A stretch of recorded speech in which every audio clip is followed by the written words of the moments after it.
Bismillahirrahmanirrahim. Assalamualaikum warahmatullahi wabarakatuh. Halo Sobat Waalaikumsalam Mandaba. warahmatullahi wabarakatuh. Ya, kembali lagi bersama Ma Boys, Mandaba Boys. Bersama saya Naifa yang akan menemani kalian di segmen Ma Boys ini. Nah, kali ini Naifa nggak sendiri nih. Naifa bersama partner Naifa yang bernama Febrianto. Hey. Nah, di Ma Boys pertama kali ini kita kedatangan tamu spesial nih. Nah, Caca, siapa tamu kita? Tamu kita adalah Bapak Muktadiin, selaku guru agama kita di Mandua Bantul ini, dan juga beliau ini adalah wali kelas saya sendiri nih teman-teman. Selain wali kelas dia, kali ini mata pelajaran Naifa di sistem blok ini juga padiin loh. Jadi kita sedikit ya saling udah lebih dekat ya Pak. Boleh. Dekat. Apa sih? Oke, baiklah. Pak, pertama nih, gimana kabarnya Pak? Alhamdulillah baik-baik semuanya. Kabar kalian gimana? Alhamdulillah. Semoga sukses selalu ya. Amin. Tapi lapar sih Pak. Ya, bulan puasa ya guys ya. Nah, gitu, baiklah. Apa? Pak, kita lanjut ke pertanyaan pertama boleh ya? Siap. Nah, Pak, ada yang banyak yang bilang nih kalau saat puasa tuh ibadahnya tidur. Tapi kalau tidur berlebihan tuh gimana Pak? Soalnya itu kayaknya juga nasihat buat Naifa sih. Naifa sering tidur seharian. Ini pertanyaan apa ya? Puasa tidur disebut ibadah, atau dalam puasa itu atau tidurnya orang berpuasa adalah ibadah. Dalam arti kemarin saya nanya sebagian teman-teman kamu, acak, Mas, tidurnya orang puasa kok ibadah itu kenapa? Jawab dia itu, lebih baik tidur daripada kita berbuat maksiat. Hebat kamu ya. Kamu tahu dari mana? Dari baca dan dari para guru-guru Pak dalam majelis taklim. Hebat kamu.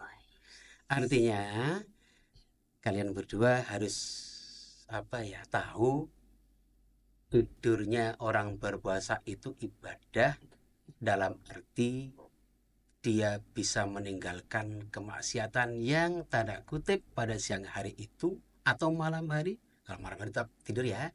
Siang hari lebih baik tidur daripada kita berbuat maksiat. Itu nah. Jadi nggak masalah nih kalau tidur seharian gitu. Kalau tidur seharian ya kita beda lagi lah. Kalau tidur seharian berarti mereka yang tidur itu meninggal kewajiban yang pertama, yaitu sholat.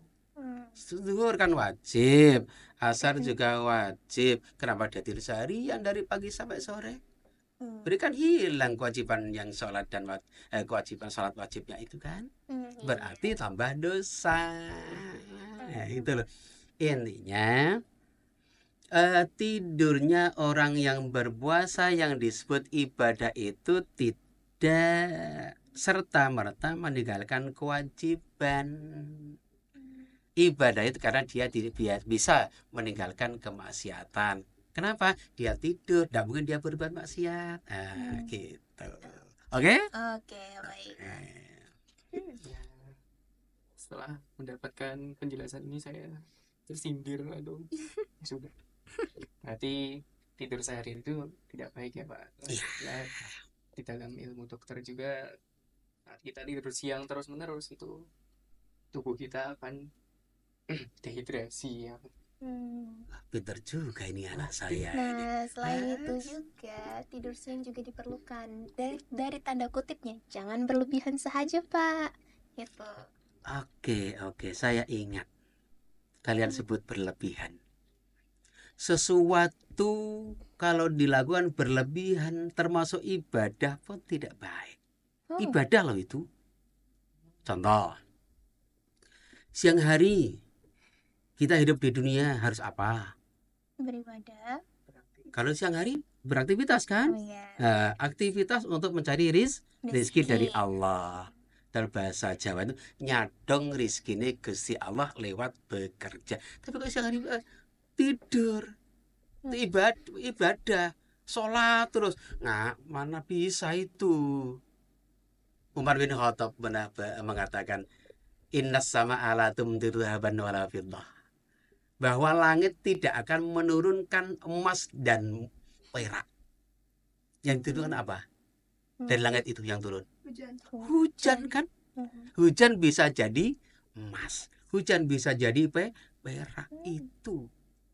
Jadi berlebihan dalam beribadah pun tidak boleh, nak. Bagus toh sholat? Bagus, tapi kalau seharian sholat terus?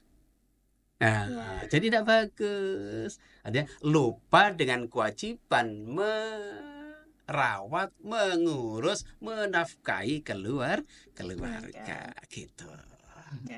Harus seimbang ya, Iya. teman-teman. Out of topic nih kalau mencintai secara berlebihan. Itu, Pak. Wih. Maaf, Pak. Oke, Hmm. monggo. Kalau ada yang lain silakan. Baiklah. Halo. Oke, lanjut ke pertanyaan selanjutnya ya Bapak. Lalu Bapak, ini kami mau bertanya, apa hikmah yang harusnya anak zaman sekarang tuh tahu tapi sering dilupakan? Itu kayak amalan gitu loh Pak, yang harus dilakukan anak zaman sekarang tuh tapi sering dilupakan.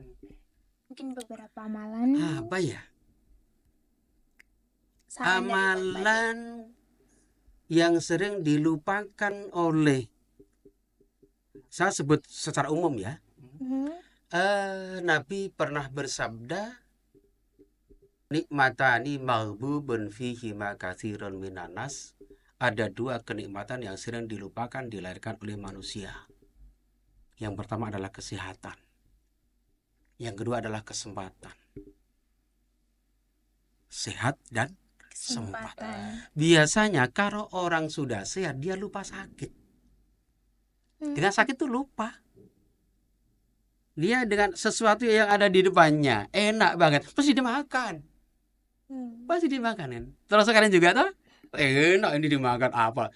Tahu-tahu perutnya sakit. Muncul kan? Ayo. Itu sehat. Lupa makan sesuatu yang menjadikan dia sakit. Kesempatan. Banyak sekali. Kita sampai saat ini masih diberi kesempatan untuk hidup oleh Allah. Itu kan secara garis besarnya. Hidup untuk apa? Untuk beribadah. Beribadah kan? Ada yang untuk hidup untuk senang-senang? Iya kan? Ada hidup untuk senang-senang, ada untuk beribadah, ada untuk yang foya-foya. Kalau ada yang dipakai? Iya kan? Iya, benar. Kalau foya-foya, kalau tidak punya, mau pakai apa? Ya Pak ya, gitu Pak.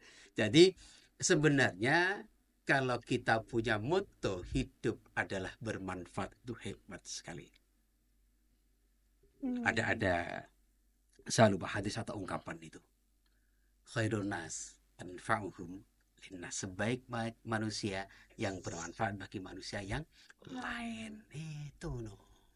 Jadi kalau amalan-amalan seharusnya apa ya?